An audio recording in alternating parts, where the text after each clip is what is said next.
Chairman of the Subcommittee on Asia and the Pacific is recognized. Thank you, Madam Chair. I would like to echo, unfortunately, the story of what happened on a U.S. world share of machine tools, and is also happening in satellites. Rockford, Illinois, the largest city in the district I represent, at one time was known as the machine tool center of the world. And unfortunately, with the commodity control list controlling any machine tool that has an excess of 4 axis to Tier 3 countries, we've gone to a market share now that's in the single digits. Sometimes you wonder what the export control people do when they even take a look at a machine with a mandrel and consider that to be an axis if it turns or moves in any degrees. And what's particularly bothersome is the Tier 3 countries are China, Israel, India, Pakistan, etc. And it's not that difficult to build a 5-axis machine. And the guys that are left in the United States, you've got Haas, you've got Locally Born and Koch, and a handful of others, are always facing this a situation where you don't have to worry about a license if you buy it from us. A German company that can establish a U.S. Manufacturing facility can still manufacture 5-axis machines, sell them anywhere, but a U.S. company cannot build a facility in Germany and sell, but it's because it's still bound by the commodity control list. I mean, this is insanity. And what's happened is that the superiority that our nation has had in machine tools is gone. And we have to rely upon the Japanese and the Swiss, the Italians for those precision machines. The question I have of Mrs. Cooper is twofold. If you think that's the same analogy that's going to happen to the satellite industry, and second question would be what happened to the satellite report that continues to be delayed? I have heard references to the satellite industry as a cautionary tale for overregulation.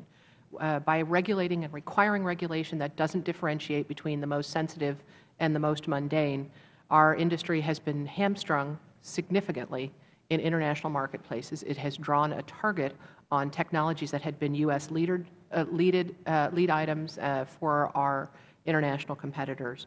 I understand that there are some 50 studies that have been done on the space industrial base. I don't know of a single one that hasn't shown some level of alarm.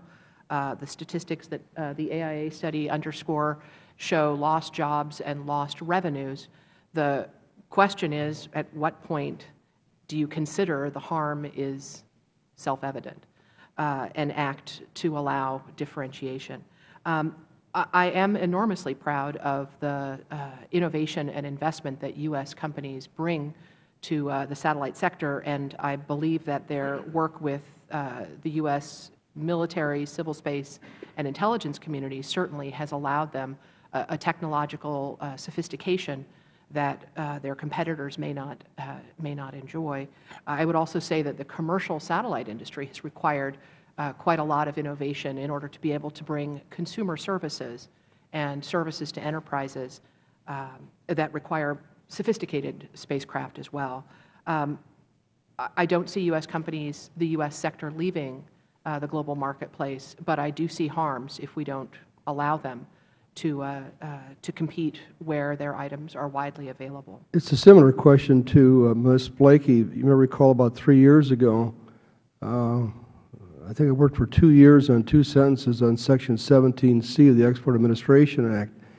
And it was really absurd because we finally got that regulation changed, and that resulted in billions of dollars of additional exports of U.S.-made aircraft parts. Can you take that example of just one example and show that as the need to reform these outdated export control laws? Well, I think there's no question about the change that you all successfully made in Section 17C has made a significant difference. And it's the sort of thing that was a common sense, logical shift that if the FAA is certifying these parts, that this indicates that they really do and should be considered under the commercial rubric. And that's made a big difference. It would be a shame, however, to have to tackle on a onesie-twosie basis reform in this system. What we need is a systemic reform. We need the kind of across-the-board changes that the three of us really are here advocating today.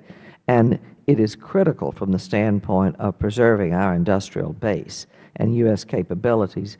It is also critical from our national security because we are not focusing adequately right now on the most sensitive technologies because the system is creaking under the weight of old regulation that really is forcing it to try to do too much, and that does not make sense, certainly not anymore. Thank Thank you.